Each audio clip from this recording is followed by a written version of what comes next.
Hi, it's Sarah from Kitty Charm Farm. There's a big trapping event going on next week, and I'm getting a lot of texts from people who are new trappers asking questions. So I've been responding like crazy, but I realized I'll just make a video showing kind of the three types of traps you might be using, how to use them, and then afterward I'll make a second video about like placement, safety, that kind of thing, or maybe we'll just keep going. We're winging it here. So, okay, so this is the first kind of trap. I personally call it a push-pull loop because then you'll remember how to do it. So this kind of trap, the way you set it, it's spring-loaded. You cannot open it by yourself. You push, then pull while you're holding it down, then hook, loop, whatever. There's a little hook here, and you put it on. Push, pull, hook. If you can't find the hook, which is very common if you're new at trapping, you're like, where'd the hook go? Just follow the line from the trip plate, which is sometimes solid and sometimes wire. And you see the line, and it's going to take you right to that hook. So no matter what kind of trap you're using, if you've got a trip plate, generally there's something leading to it if it's the kind you have to set like this. So that's one. The other thing that's really important is to have duct tape on your trap ahead of time. Come on over. This is the MHS, Maui Humane Society system. So you'll see, hey, 1, that's the first 3 letters of my last name, and 1, and then the next trap will be 2, 3, 4. With Good Fix, they do it differently, but I still have this on my trap because I need to know where I got the cat. And then with a fine point Sharpie, I write the address. I also have it on the towel, and I also have it in my notes, but it is really terrifying if you're trapping 30 cats and you're like, where did this one come from? They have a very low chance of survival. If you release them in the wrong area, you just can't. Can't put hang tags. They could pull them off, so duct tape is really great. And all traps have this solid piece at the top. And the point in that is so you don't get bit or anything. You don't want to carry your trap like this or they can get you. If you're here, they can't get you because it's solid. So you're always going to have a solid thing here that you can put some tape on. And it's really important to keep it up to date and really have multiple ways to know where your trap and your cat came from if you're doing more than one location. God forbid they ever mixed it up even at their own location. It's just super important. Your towel could end up in the wrong place. So multiple ways. And then the back of the trap to set it, this particular kind lips.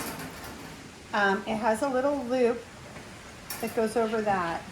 It's super easy to accidentally lock it open, and you'll think you locked it closed because it's not pulling, but the cat's gonna mess with it and now they're open. God forbid they get guillotined. So you don't want that to happen. You want to make sure your lock is very secure and that the piece right now it's not opening. So some people, I suggest, like if they have bad eyes like myself, sometimes I'll just put food in from the top, but I have a trick to that also so that I never even have to undo the back so that it's for sure locked and nobody messes up, because sometimes you're trapping in teams and somebody blows it. So one of the systems I have, you can see there, is when I feed the cats, instead of putting it in the trap, I put it on a piece of cardboard. I'll show you. Put the food on cardboard, put it on one side, right? And then I place the trap on top of that. When I trap the cat, now there's food, right? You put more, but now there's food. But when you take that trap away, they don't have a bunch of food in the trap. You let them eat it if they're still staying there, but come morning, they can't eat after midnight because they're going into surgery just like you wouldn't. So I like having it like that. Also, when I take the trap away, there's not a big pile of food on the ground that all the other cats are eating that I need to trap. Like if I'm trapping multiple cats, I can pull it. And now there's no food anywhere and they have to go in the trap and I go put another trap on it. But obviously the pile would have to be a little bigger. Additionally, what I like to do is to bait. I put a little on the trip plate. I put a little bit right outside. And when I say little, I mean really little. Just enough to get them coming in. So I might do like this on the trip plate. And I might do one right here and then a little pile right there. Because like this, I need them to get over there. You can also let the juice, you can drip the juice back. That helps. But I find this really effective. I always trap with wet food, not dry, but you never know, a cat might only want dry, so it's good to have it. So that's, anyway, I'm getting into actual technique, but this is how this kind of trap works. It's a push, pull, latch, loop, whatever it's going to be. Sometimes it's a little cross piece that holds itself up. They're all different. But that's that kind of trap. And then I'm going to show you a couple other kinds of traps that are often loaned out that you may need to know about. So let me just clean this up real quick. All right. So the second kind of trap, this is very similar, but cheaper, more common, like raccoon trap, chicken trap kind of thing. You can get them at Del's. They don't have a back door. Again, so that food system works great. You can pour it from above, but then they all come up and try to lick it off the top, and the trap gets set off because they're making it move. And so it's better. I really like that system where I just put it right on it. This is also a push-pull, but it's a solid. So this one has this little thing that blocks it. That helps if the cat gets in, they can't get out. So I lift that. Push, pull, loop. Right? And if you can't remember, here's the line all the way down to the trip plate. But you got no back door. If you're ever going to be doing a drop trap, which is a whole nother program that's much harder and you don't want to do till your experience, this will never work. You have to have a back door that lifts. So anyway, you can see I've got my name here. It's also Sharpie, like the owner of the trap, and everything is on the trap. It wouldn't be hay 1. This is just a different day that I trap, so it'd be hay 2, hay 3. Simple as that. Same system. Okay, now there's this other kind that the Good Fix often uses, and MHS now owns. They were donated by the Good Fix, and they're completely different. So I'm going to show you how that works. This one, I'll show you the front door first. You'll know because you're going to find 2 rings. Okay? You can't open the door with the rings down here. You're going to have to lift the rings to the top, and while they're still at the top, use your pinky and pull that door up. You won't be able to lift them part way and then it won't go. You got to get them all the way up, put your hand under it, pull it up. And then it's the same basic system. You're following pull. The pull is going straight on this one to a latch. And if you look closely, you might need to come up in the front. This is just going to rest. So you can almost always figure it out by just getting to the end and going, what the heck?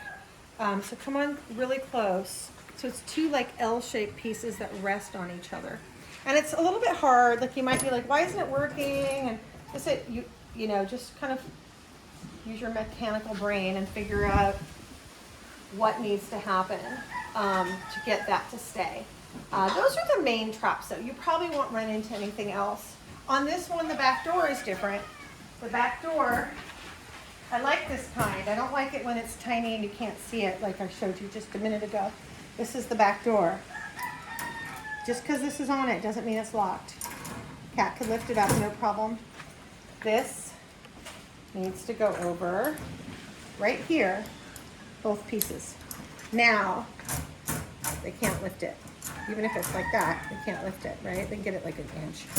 So these are great with a girl with a bad back like me. I don't like bending over in the middle of the night trying to figure out traps. This is really effective and nice. I love these traps, and MHS just got a ton of them. So if you're borrowing a trap, you may get this one. Again, you want your duct tape and all of that. I'm going to go through, so those are like kind of the 3 main systems that I've personally run into. I'm sure there's others. I'm not some major trapping expert. Sure, feel free to add advice in the comments. But you know, those are the 3 main systems that I've run into that you'll probably run into and are helpful. Okay, so then I'm going to show you when I go trapping, what I bring. So I bring my traps, I bring duct tape, a Sharpie, food, lots of little pieces of cardboard or paper, whatever, you know, paper blows, so you try to do something heavy. lots of extra food, and thick, big towels. MHS is going to loan you sheet-like ones. They're better than nothing. It's nice of them to give you something, but honestly, they blow around, especially if you're in haiku or at MHS where the wind is really intense. It's terrifying to be in a trap if you're a cat. And the minute they walk in, you need to be ready to throw that towel on. If it's folded, you're doing this. And that cat's freaking out and smashing its head at the end.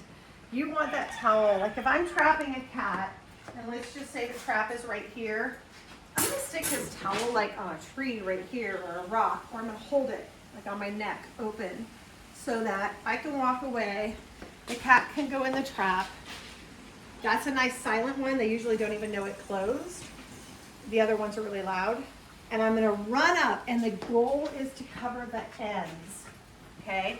Don't worry about this part. They are in a narrow trap, and they're not trying to go left or right. They're trying to go straight forward, and they don't even realize that it's closed. So that you can see cats with like cut faces. You wanna prevent that. So the minute you can, you're gonna run up and just focus on the ends, because that they're gonna go this way or that way and try to get out.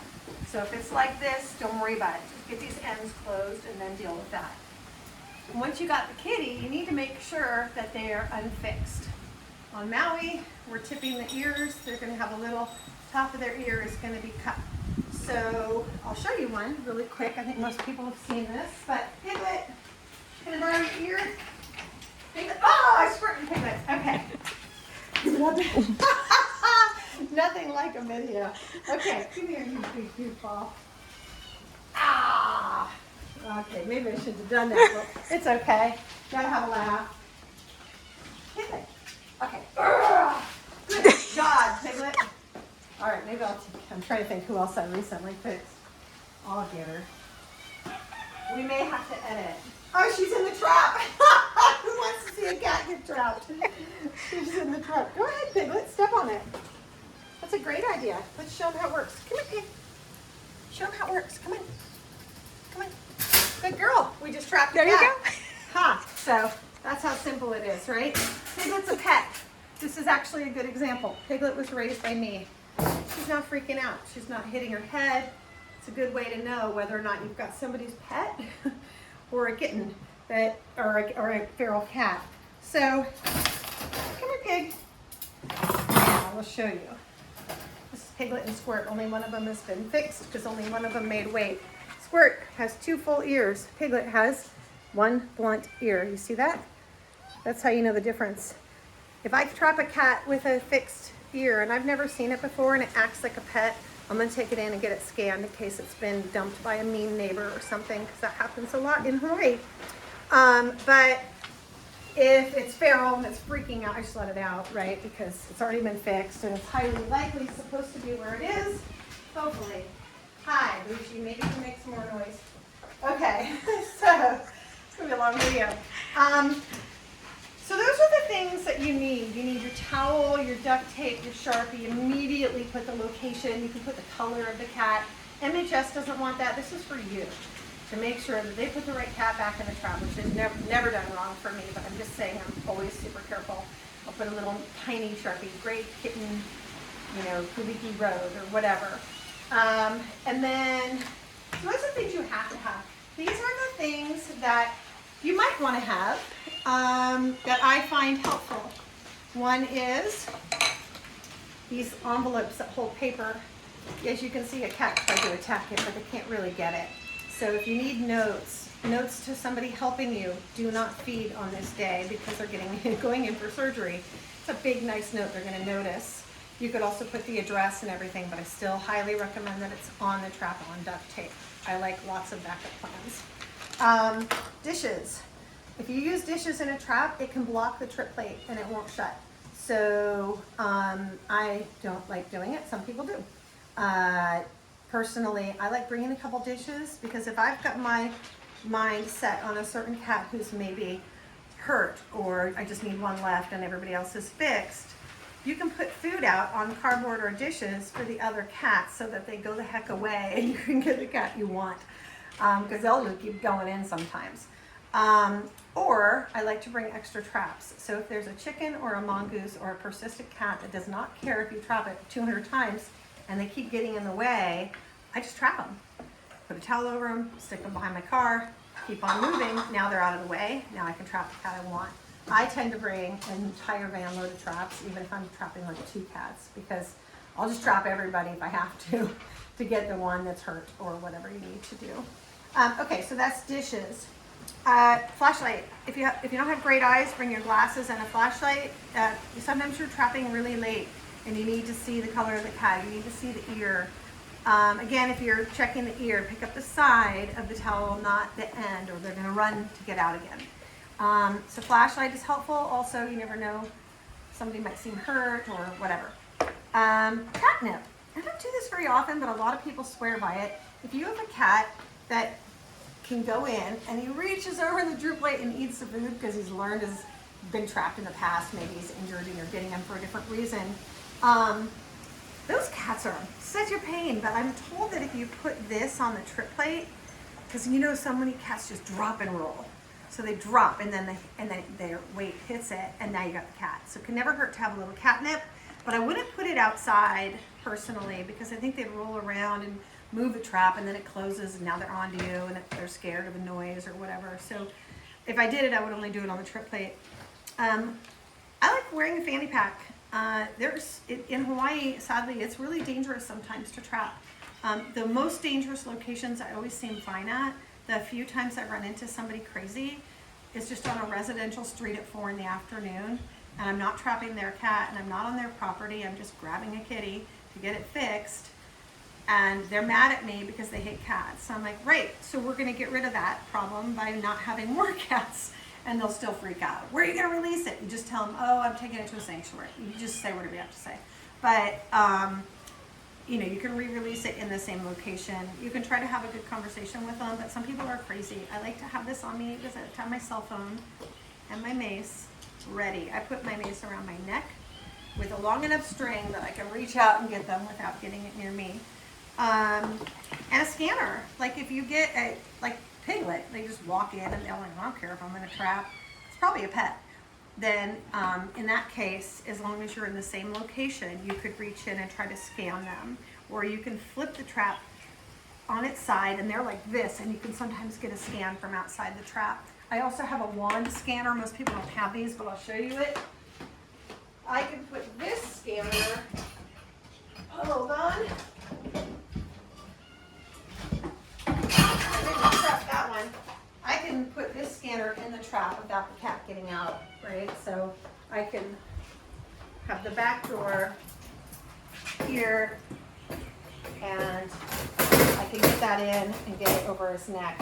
They freak out. Look how bit up it is. They attack it. But if you're holding that down and you have to have weight on it, always do, then you can get a scan. And sometimes you can even get it in the holes. Some traps have big enough holes. This one does. So then I can scan that way. But if you think it's a pet, you're probably able to just pet it and scan it. You know, as long as you're in the same location. Just never open a trap in a foreign location unless you're completely closed in and you have backup plans, like a net. Because if you open a trap, like if I open a trap here and I trap the cat somewhere else, look at this place. There's 100 places they're going to go. They're going to get up above those rooms. They're going to try to get out the door. They're going to push this, which is always locked. But if it's not, they jump on this door. They're going straight out, right? So you only want to do a transfer of a cat or taking a cat out if you're in a completely enclosed location. When in doubt, just take them to Maui Humane or whatever your local shelter is and let them do it. And they have the right equipment. Okay, so things that I like to have. I think that's it. Those are sort of the extra things that I bring. They're not necessary, but they're helpful. I guess I'll just keep going. It's going to be a long video, but I'll hit you with some of the kind of comments I planned on getting in there. Okay, actual trapping. You need a pretty flat location. You don't want to be trapping where it's a hill and it rolls down or it's really uneven. You know, you can trap in a lot of different territories. Just do your best to find a location that's semi-flat, or put a piece of cardboard down if that helps. Also, if there's a lot of cats in the colony, when a cat goes in, if it's a loud one, they are going to run. And if there's cars driving by, you are risking that those cats get hit by cars. So if you're trying to find a place to trap, like say they eat on the sidewalk right on a big street normally, at least face, say this is the sidewalk, at least face it this way. So the cats are coming around here, or get it into a bush, or just do your very best that when there's a noise, they'll run. What I do in those circumstances is I stand there and I'll either ask the cars to stop a second if a cat's right about to go in, or I just miss the cat and I go shh, and they all run and the cars drive by and then we do it again. It's really scary when they run toward cars because they're scared of a noise. If you ever have to leave a trap overnight, it's not safe.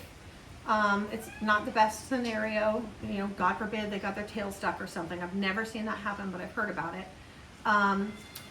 You want to be really careful that that cat is safe, that they're not going to get hit with sprinklers all night, because you might get a 1-pound kitten and they're not going to be able to hold their body temperature if they get wet. So if I do ever leave a trap overnight, it's usually fully covered. It's so what I do is I show you a little trick, and this is another reason to use a really heavy towel. What I do is I make sure the end is already covered, and then at this end, if I do like this, when it shuts, this may block it, and then it's not gonna shut, and then the cat's gonna be struggling and have half their head out, and you don't want that. I roll it, but I leave it on the door, right? So say you're trapping a lost cat, you have to leave it overnight under a deck or something, or a indoor cat that got out. When they do it, usually, didn't do it, this towel is really thick. Usually it's gonna fall. Another thing I like to do if I have to leave it is to tuck it, because the cats will try to pull the towel in at some point. Sometimes you come back and it's off. You need it like in the bushes, under a deck, no rain coming, no sun. You know, you can't get up at noon and go check it. You have to be up at the crack of dawn and make sure. So be really careful about that, but that's some of the ideas for that. Let's see what else. You can also put like a brick on it or something so it can't be moved, or a dog can't mess with it. You gotta really think that one through. Okay, location of trapping: flat ground, face away from roads, food on cardboard, station your towel unfolded, set the trap, be ready to cover both ends. Okay, divert those you don't want. So if cats keep coming up and they're fixed, you can, you know, don't hurt them, just a little tiny stick or something, you know, make a sound, stand up, they usually run. And then, okay, if you get 2 cats in the same trap, it's okay, don't freak out. You can always bring them to Maui Humane if that's where you live, and they can separate them. If you're good at trapping and you have the kind of doors that have back doors that lift, you can put the cats like a caboose, but it's a little tricky. I've seen cats get out, I've had cats get out on me, but if I do it, I'm gonna do it something like, you need 2 traps with back doors. You got them covered. The back doors are facing each other. You got 2 people, you got somebody with their foot on one and somebody with their foot on the other, because that cat will run and they'll just go like that and they're gone. You never do it in a foreign location. You either do it where you trap them or you do it in a garage or something, but even then, I'd rather do it where I trap them and know they're okay. So if you got weight down on both of them, you could conceivably do it yourself. You can zip tie them together, you can bungee them together, but they need to be solid. Personally, I just like 2 people. Then you just lift both doors. Get them to do this one first. Okay.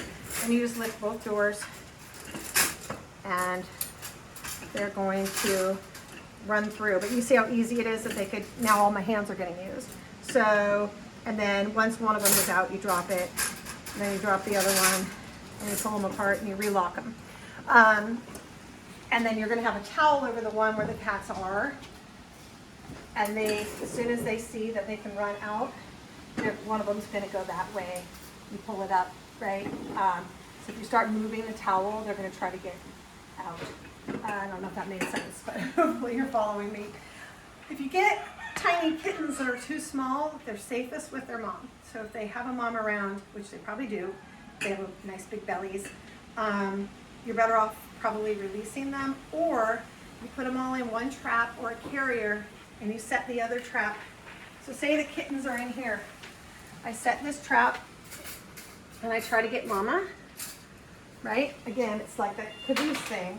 And I'm gonna do it like this. I don't want mom to have any access to her kittens except for through that trap. Sometimes I cover the end half so she can't like sniff around. Mom's gonna hear kittens crying. She's gonna go in. But be careful, because do you have all the kittens? Are you now leaving a tiny vulnerable kitten in the streets by themselves? They can't hold their own body temperature until about 3 weeks.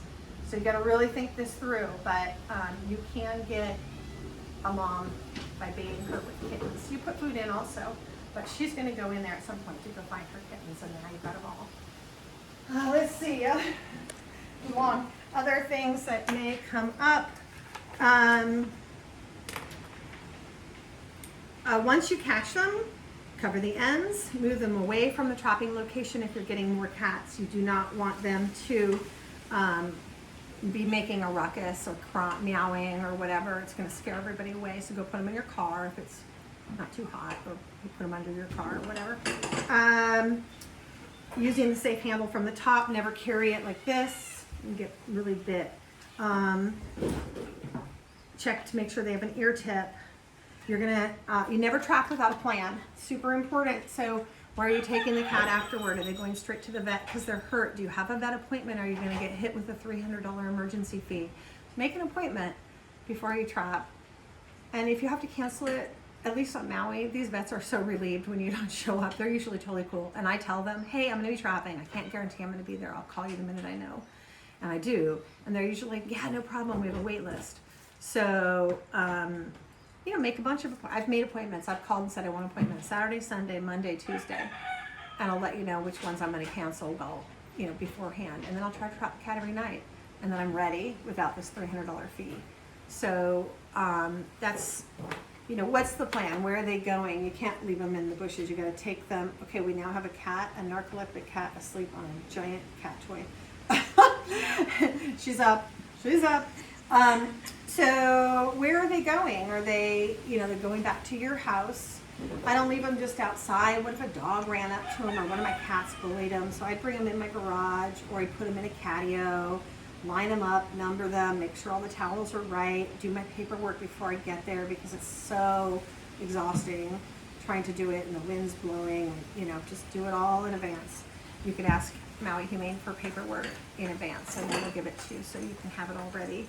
Let's see, where else was I on this? Yeah, so have a place for them to go.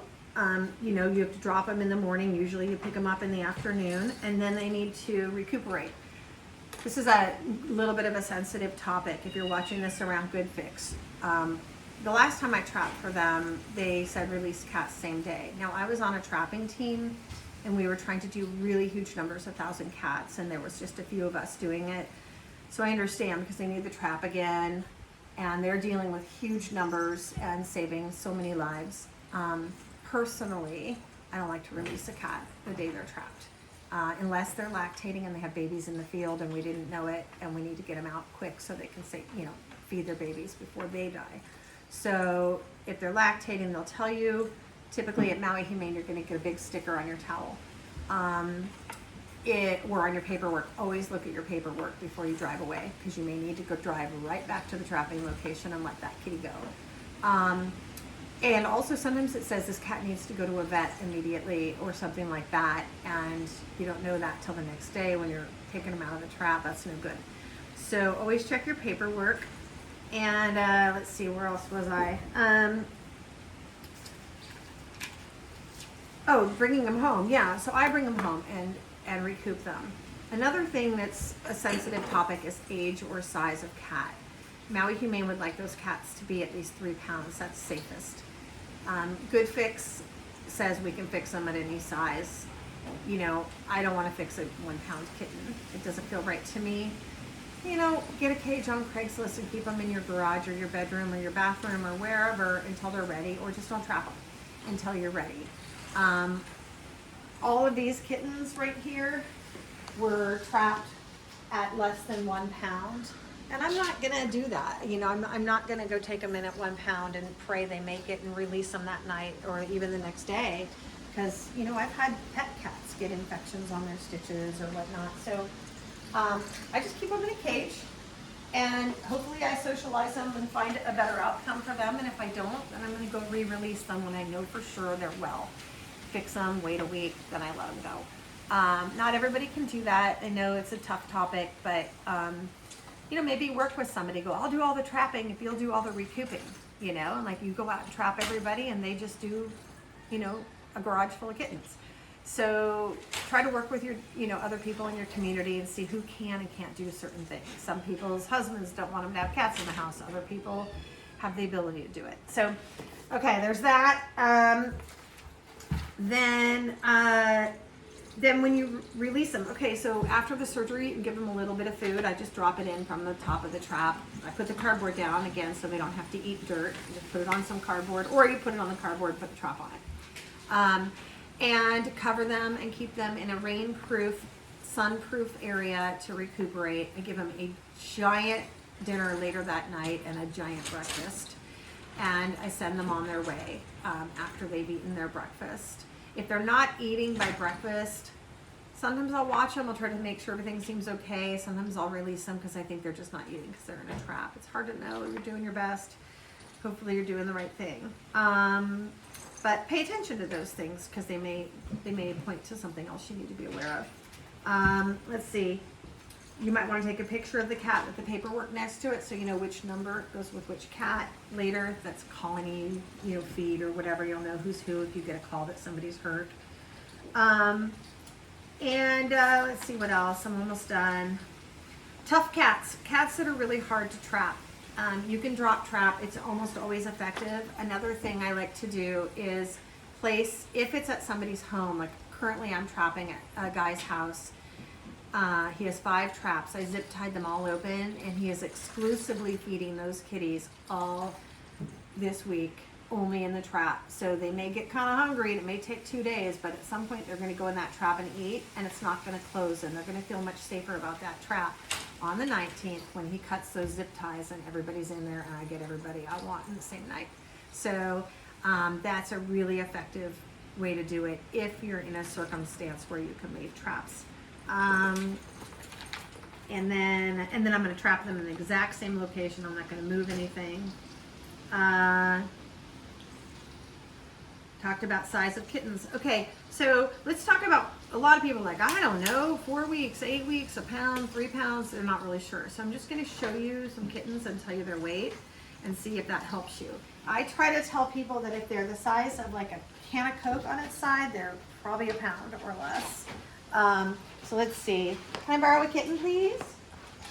So these kittens, this kitten is, I weighed him yesterday because I fixed him. I did fix him a little earlier than I normally do. He's a male. He's been completely healthy, and I fixed him at 2 1/4 pounds. Normally I wait till 3. Males have a better surgery. You know, it's less of a trauma. But I'm also keeping him. I'm watching him. I'm checking his incision every day. I'm making sure he's got no fever.